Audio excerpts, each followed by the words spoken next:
Why is there a moth in my drink? Don't know. I think that's a dead moth in there. Is it? Oh, okay. Well, never mind. What's up, guys? Welcome to episode 1 of many, I hope, of Cooking with Tommy. And what we're going to do today is quality pasta. Quality relative to what we normally have, which is not good pasta. We got peppers, we got a chili, pasta. The description says 3 cloves of garlic, but these are big fat ones, so I guess 2 cloves. Onion, chopped tomatoes, red wine vinegar. This is the key ingredient: chorizo, salami. What have they written there? Porkish. Of course it's porkish. Sausage. Mozzarella, tomato puree, Tabasco, basil, table salt, ground black pepper and sugar. Right, so I'll put the full recipe in the description and all the ingredients as well. But this video is going to be kind of just me putting together a load of clips of us actually cooking the meal, and hopefully it actually turns out alright. The video quality is not going to be great and the microphone is a bit dodgy as well, but hopefully it turns out good. First things first, onion. What you got to do is, onion. I'm here with Jack from Regular Ordinary Swedish Mealtime. He's going to chop the onion and the garlic, and if we just move over here a sec, big old black saucepan, just started frying in there once you've done, and I will get started on the peppers and chili after that. I think I'll speed this up and do Benny Hill theme as per Jack's recommendation, which means I've got to stand here holding it the whole time while he chops it. Makes me feel really awkward. Why? The internet's going to judge my onion chopping skills. I'm sure they won't care.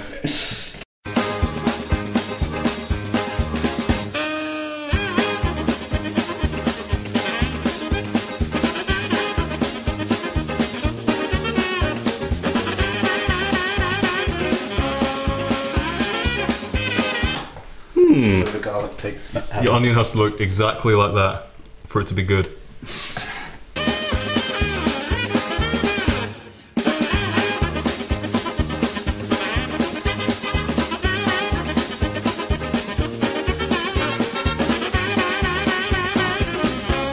This feels weird doing this.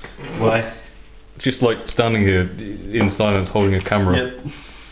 Feels weirder standing here in silence being filmed chopping garlic. I wonder if this is like how they do it for like epic mealtime and stuff. Just, I suppose they have. No, Epic Mealtime probably have a tripod to do it. They probably do, to be fair, because they can actually afford good equipment. Like tripods. I'm using the digital camera I bought for festival last year. Take a digital camera to a festival? Yeah. I thought everyone just bought disposable cameras for them because otherwise they get broken, probably. Yeah, they get broken if you're a moron who doesn't know how to take care of it. Actually, did I take this? No, because it was broken when I was going to take it to festival. Because you're a moron who didn't know how to take care of it? No, it's broken before I went. Like the battery cover was just dodgy or something. Right. Is that why it breaks when you put it down? Yeah. Too hard.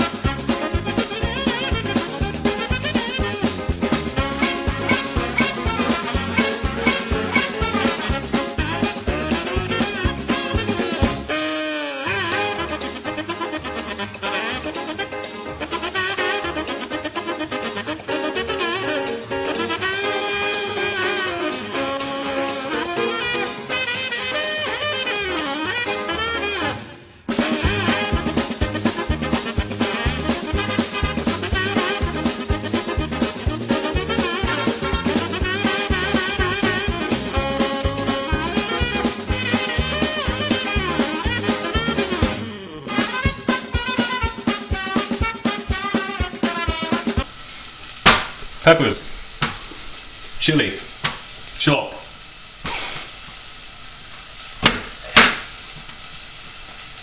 To be honest, peppers are completely optional, but we are pepper addicts. We love them. Tommy, this is the wrong way to chop a pepper. I am often criticised for my pepper chopping technique, but I think it works. Gonna remove all this, whatever you call it, stuff. Pip. There we go. Chop it all up. And we'll just speed up this part.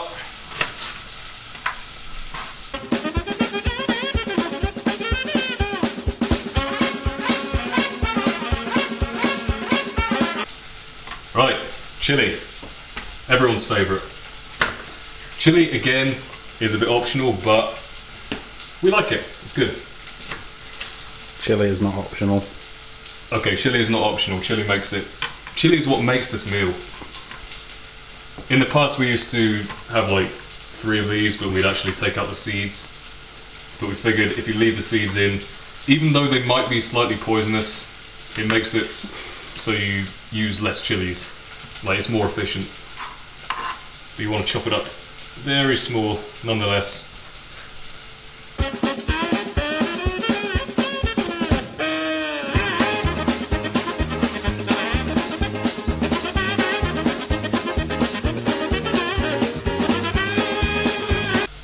Just realised something. What? You're chopping and I'm filming, so no one's stirring the onions. Thank you, Tom. I will stir those onions. Oh. When you're doing this, have someone to stir the onions. So you have one person holding the camera. Why you have a camera, I don't know. One person chopping the veg, one person stirring the onions. Don't let them burn. But that is the finished product. That is the chopped peppers and chilies. What's next on the recipe, Jack? Add the garlic and chili. Now our onion's starting to brown, as you can see, a little bit too much. Yeah. And Jack is now going to add garlic and chili and the peppers. all this good stuff. Mmm. Delicious. It's delicious. Now the garlic. And I will just take a brief look at the recipe. This isn't very professional. Most people would like plan out what they're going to do in terms of, oh, they know the exact order of what's going to happen, but we don't remember the order anyway when we're just cooking. We have to keep referring to this. Right, so fry this for a couple of minutes, and after that you just add a load more stuff, so let's just skip to that.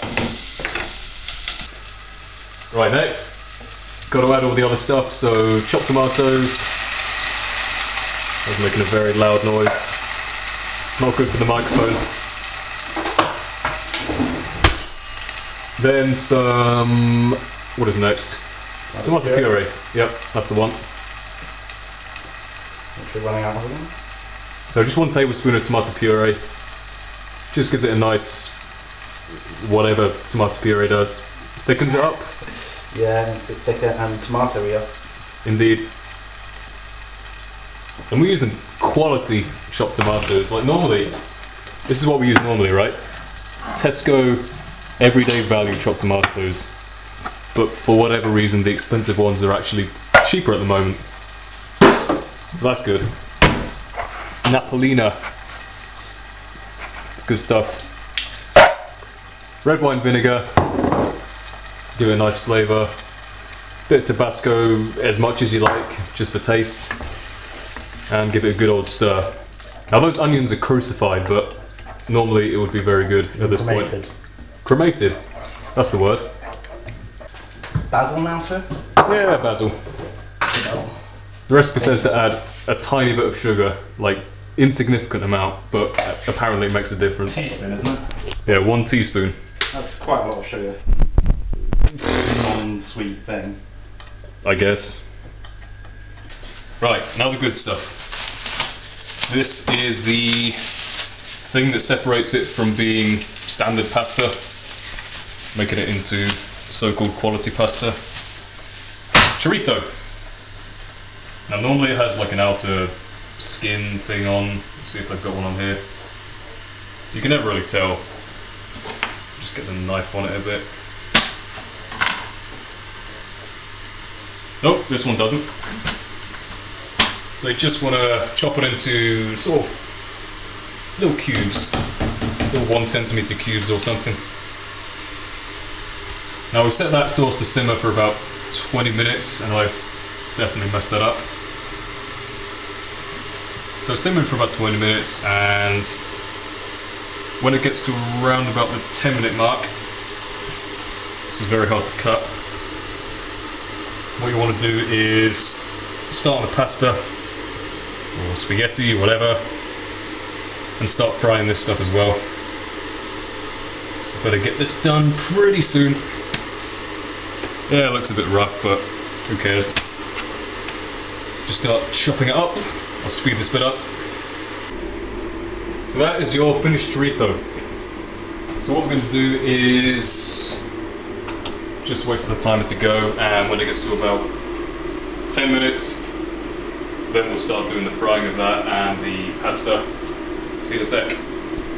Next thing, now that there's 11-ish minutes left, what you want to do is start frying this stuff just in a little separate frying pan.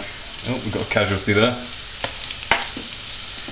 Now, this is where it kind of all changed the recipe for us, right? Originally we started doing this where we'd have just chorizo, but we'd add it straight to the sauce. The secret, my friends, is to fry it first for, what, 5-10 minutes, do you reckon? About 5. Just until it's nice and crispy. Pretty much, like until it starts going brown and crispy. And that's when it gets its strongest flavour, pretty much. It might take a while, like these are pretty thick chunky pieces, but just do that until they're sort of brownish, and I'll show you that in a sec. And now we're just going to add some pasta. Don't know how many cups it is per person, I forget, but 1 cup per person I do. right, 1 cup per person. And I'd better stir this in the meantime. I'm actually looking at it through the camera preview window and it's slightly delayed. It's a bit off-putting. So just keep stirring these, and you know, obviously don't let it burn, whatever. Pasta's added, so another 10 minutes, and obviously take off this as soon as it starts to go brown. And yeah, just leave it to it. Okay, so that's almost done. I don't know how clear it is on the camera, but next part, this bit's pretty important. What you're going to do is crumble up the mozzarella, and I don't do this because apparently I always get it wrong, so Jack's going to do it. Apparently there's a certain technique to it. You just sort of, let's see if I can do this while stirring the chorizo around. Yeah, I mean there's some kind of technique to it, but you pretty much just crumble it up as small as you can, and it will take a few minutes, but you're going to basically stir this into the sauce at the end, and you want it to be small enough that it actually melts into it pretty easily, so I'll show you the finished product when it's done. Okay, so I'd say this is done. It's, if anything, a little bit overdone, because you can see a few little burnt bits around there, but if you get that nice little brown colour, that's pretty much what you're looking for. Got a couple of minutes left on the pasta, I think. Yep, 3 minutes. That's doing alright, and that is what the mozzarella is going to be looking like. Good job, Jack. Right, so we drained the pasta, and now we've just got to add the mozzarella to the sauce and the chorizo. I think you're supposed to add it in like a little bit at a time and just kind of stir it around as you go, but I don't have that many hands. Yeah. The sauce should still be slightly warm, so it will kind of like melt in. Not a bad idea. Right, sorted. So just add all that, and then pour in the chorizo, and you're done. I'll show you the finished product in a sec.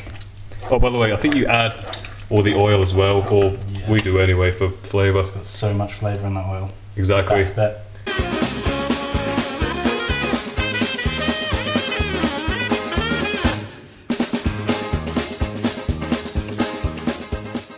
Dinner is served, bitches!